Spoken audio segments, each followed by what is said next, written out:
Hi guys, this is another video on my YouTube channel. I am Shruti Jain, first year medical student and मेरे पास बहुत सारे aspirants के messages आ रहे थे कि दीदी जो अभी 11 में हैं या जो 11 में अभी आने वाले हैं, मतलब अपनी स्ट्रीम डिसाइड कर रहे हैं, तो ऐसा फर्स्ट डे से क्या ऐसा फॉलो करें कि 11th हमारी स्मूथली हो जाए। देखो, मैं आज ये बिल्कुल भी नहीं कहने वाली हूँ कि अपना सिलेबस अच्छे से फॉलो करो या क्लास में अटेंटिव रहो या अपने अच्छे कोचिंग में जाओ, बल्कि कोचिंग में जाने के बाद भी बहुत सारे लोगों की ऐसी चीज़ होता है कि कोचिंग में चले गए लेकिन स्टार्टिंग में सब अच्छा लग रहा था, सब समझ आ रहा था, बहुत इजी टॉपिक्स लग रहे थे, लेकिन अब कुछ समझ नहीं आ रहा है। सर की स्पीड बहुत फास्ट जा रहे हैं, सर डाउट्स बहुत ज़्यादा आ रहे हैं, क्वेश्चन बहुत सारे पेंडिंग हो गए हैं, होमवर्क बहुत सारे पेंडिंग हो गए हैं। तो उन्हीं के लिए है ये वीडियो, ठीक है।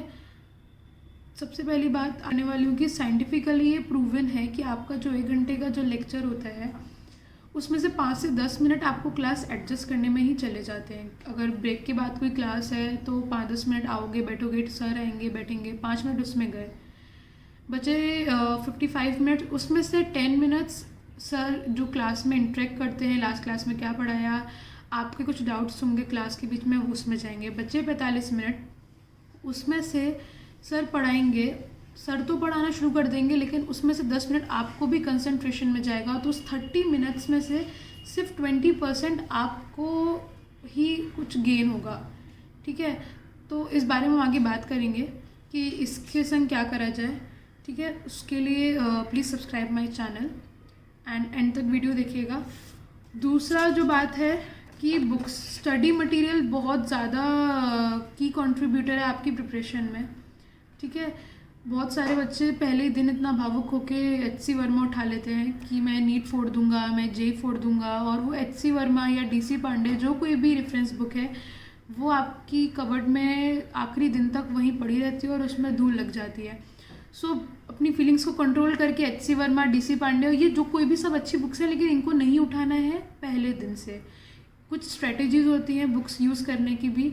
आप पहले अपनी जो प्राइमरी बुक्स है लाइक NCERT या उसके क्वेश्चन सॉल्व करने के एग्जाम्पलर है उसे अच्छे से फॉलो करिए, ठीक है।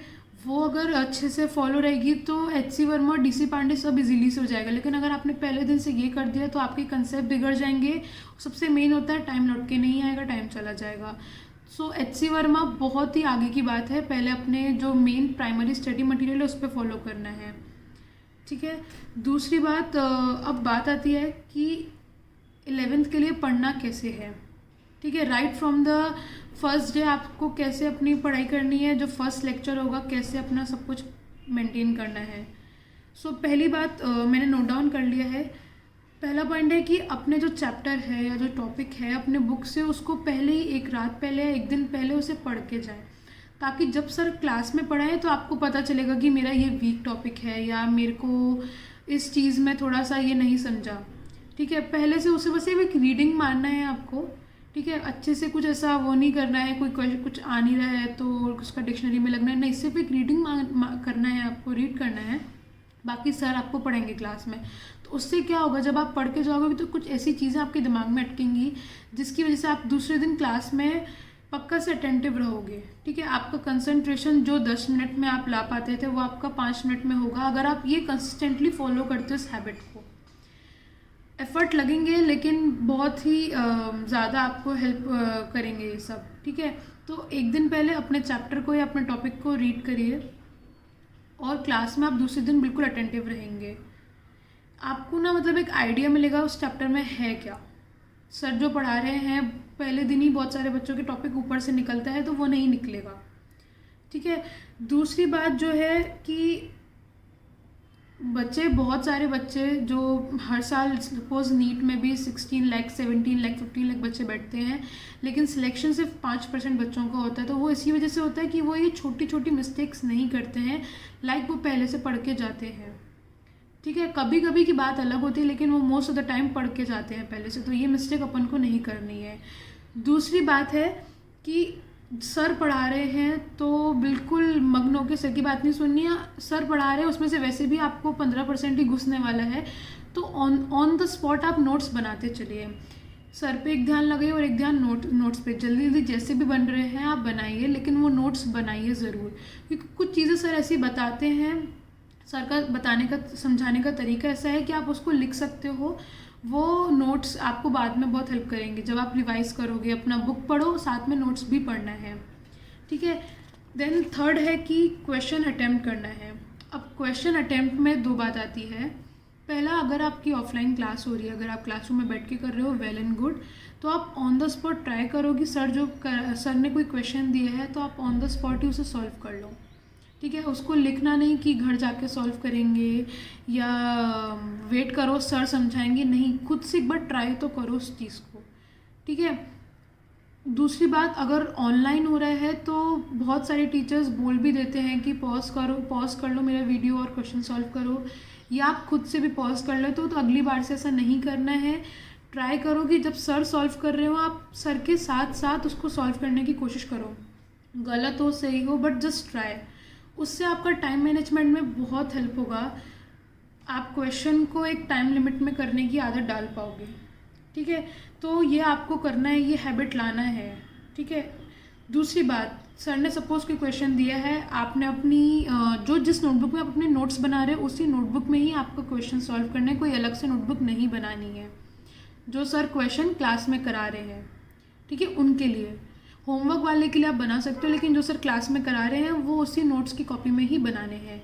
अब सर ने कोई क्वेश्चन दिया, आपने उसका नीचे उसका अपना सॉल्यूशन लिखा, फिर जब सर बताएंगे अगर आपका गलत है, वो सही है तो ठीक है, बहुत बढ़िया, लेकिन अगर गलत है तो उस जो आपका जो सॉल्यूशन है उस पर सिर्फ एक सिंपल एक लाइन ऐसा क्रॉस का लगाना है, स्क्रिबल नहीं करना है या पेज नहीं फाड़ना है, बस एक लाइन करना है और नीचे सर का सॉल्यूशन लिखना है, ताकि जब आप रिवाइज करोगे आपको पता चलेगा कि क्या स्टेप्स में गलती थी, क्यों आपका आंसर नहीं आया, ये मिस्टेक आपको नेक्स्ट टाइम रिपीट नहीं करनी है, ठीक है।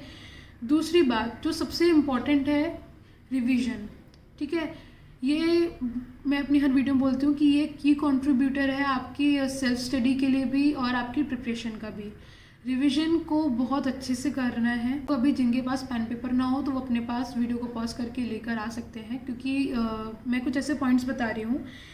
देखो, सपोज़ आज आपका डे फर्स्ट है, लेक्चर फर्स्ट है, और आपका कोई भी चैप्टर एक्स या ए कुछ भी स्टार्ट हुआ।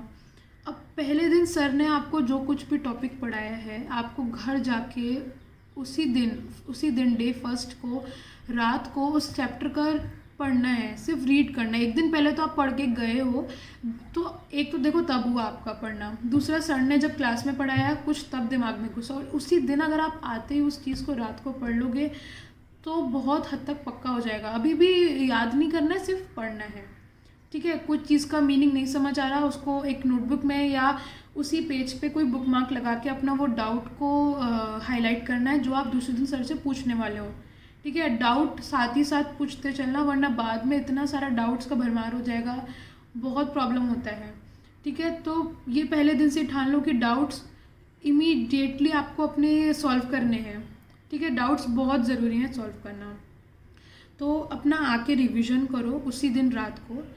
फिर जो सर ने क्वेश्चन क्लास में सॉल्व करवाया, अगर वो आपका सही था तो आपस पढ़ लो, अगर गलत था तो उसे एक बार फिर से सॉल्व करो सर के मेथड से, ठीक है। सॉल्व करो एक बार, ये आपको डे फर्स्ट करना है। अब दूसरे दिन क्लास जाने से पहले मॉर्निंग में टाइम हो तो उस टाइम पे जो आपने कल पढ़ा था उसके आपको सॉल्व क्वेश्चन करने हैं, ठीक है।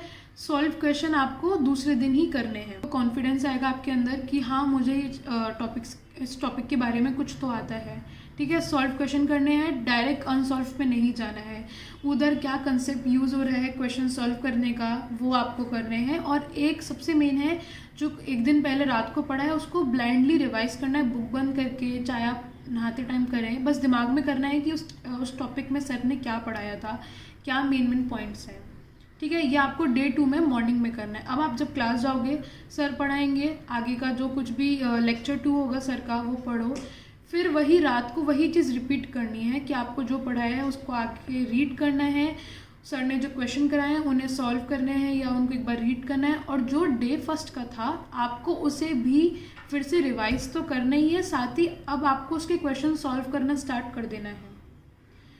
आई नो थोड़ा सा ज़्यादा लग रहा होगा इस सुनने में, लेकिन ये इतना ज़्यादा नहीं है। जब आप करने बैठोगे तो प्रैक्टिकली ये बहुत ही कम टाइम लेता है, और अगर आप ये डेली मेंटेन करोगे तो आपको एक हैबिट बन जाएगा और आपको ज़्यादा नहीं लगेगा। अगर आप इसको नहीं करोगे तो बाद में बहुत कुछ पेंडिंग हो जाएगा। तो फर्स्ट डे से ही करते चलना है। नेक्स्ट आता है डे 3। तो डे 2 का लेक्चर आपको मॉर्निंग में रिवाइज करना है, और नाइट में आपको डे 3 का लेक्चर रिवाइज करना है। डे 1 का लेक्चर जो कि अब 5 मिनट्स में भी रिवाइज हो जाएगा, और उसके क्वेश्चन कंटिन्यू करने हैं, सॉल्व करने, ठीक है। और डे 2 का लेक्चर भी रिवाइज करने हैं। तो ये आप और ऐसे ही करते करते 15-20 दिन में आपका चैप्टर कंप्लीट होगा। आप देखोगे कि जब ये एंड होगा तो वो चैप्टर, वो टॉपिक आपको कोई नींद में उठा के भी पूछेगा तो आपको वो बहुत पक्के से समझ आ जाएगा, याद हो जाएगा, ठीक है, बहुत अच्छे से। तो आपका एक्स्ट्रा टाइम नहीं जाएगा उसको अलग से, जब एग्ज़ाम आएगा खोल के बैठे हैं, बहुत टाइम सेव होगा। अगर आप डेली 2 घंटे भी 3 घंटे भी अपने डेली एफर्ट्स डालते हो तो अच्छा सही हो जाएगा, ठीक है। सबसे लास्ट में जो बात आती है कि देखो चैप्टर कंप्लीट हो गया, मार्क कर दो जब तुम अपने क्वेश्चन सॉल्व कर रहे होंगे। तो जब जो क्वेश्चन आपसे नहीं हो रहे एक बार में, या आपको जिनमें अपने थोड़ा सा ज़्यादा टाइम लगा है, या जिसमें आपको अपने सर से पूछना पड़ा है, तो उन क्वेश्चन को ऑन द स्पॉट ना हैशटैग या स्टार मार्क कर दो, या इम्पोर्टेंट का आई लिख दो, ताकि जब भी आपके टेस्ट से पहले हो या आप मंथ में उन सब जो इम्पोर्टेंट उस क्वेश्चंस हैं उस टॉपिक के, उसको एक बार फिर से उन क्वेश्चंस को सॉल्व करते रहो, ताकि वो कंसेप्ट्स आप भूलो नहीं, ठीक है।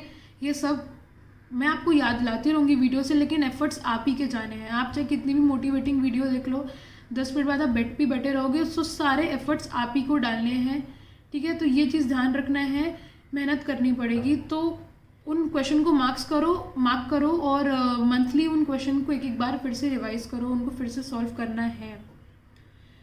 दूसरी बात आता है कि बहुत सारे बच्चे जब उनसे पूछा जाता है कि आपके क्या वीक टॉपिक है, अगर सपोज़ किसी के NLM में जो 2 ब्लॉक या 3 ब्लॉक वाले जो क्वेश्चंस हैं वो नहीं बनते, तो उनका आंसर होता है कि मुझे NLM ही नहीं आता। NLM में और भी टॉपिक्स हैं, या रोटेशनल मोशन में और भी टॉपिक्स हैं। कोई एक छोटा सा टॉपिक को वो बोलते हैं कि ये नहीं आता, तो उसका मतलब पूरा चैप्टर नहीं आता है। तो पहले दिन से ऐसा नहीं सोचना है, ये सोचो कि और भी बच्चे हैं जिन्हें वो चीज़ नहीं समझ आती है, लेकिन एक टॉपिक का मतलब पूरा चैप्टर नहीं होता है। इतना डीमोटिवेट मत करो अपने आप को। तो थोड़ा सा पॉजिटिव अपना माइंडसेट लेते हुए चलना है फर्स्ट जैसे। देन सबसे लास्ट में मैं यही करना चाहूँगी, देखो सब कुछ होने के बाद भी, सारा स्टडी मटेरियल, सारी बुक्स, मोटिवेशनल वीडियोस देखने के बाद भी तुम 10-10 चैनल, 15-15 चैनल सब्सक्राइब भी कर लो मोटिवेटिंग वीडियोस के लिए, तब भी कुछ नहीं होने वाला। अगर तुम कंसिस्टेंट नहीं हो, तुम अपने एफर्ट्स नहीं डाल रहे हो, तुम खुद से कुछ नहीं कर रहे हो, तो कुछ नहीं होगा, ठीक है। खुद से एफर्ट डालना है फर्स्ट डे से। देखो इसलिए जो 16 लाख बच्चे बैठते हैं उसमें से कुछ ही 1-2% बच्चे ही क्रैक कर पाते हैं, क्योंकि वो पहले दिन से ये माइंडसेट बना के रखते हैं कि मुझे क्रैक करना है, ठीक है। वो इतना भावुक होकर नई नई बुक्स या एक बार में ही बस स्टार्टिंग के 10 दिन पूरा एफर्ट देते हैं, और उसके बाद उनका बिल्कुल ऐसा डाउनफॉल होता है, पढ़ाई में कोई ध्यान नहीं होता है। तो वो नहीं करना है, ठीक है।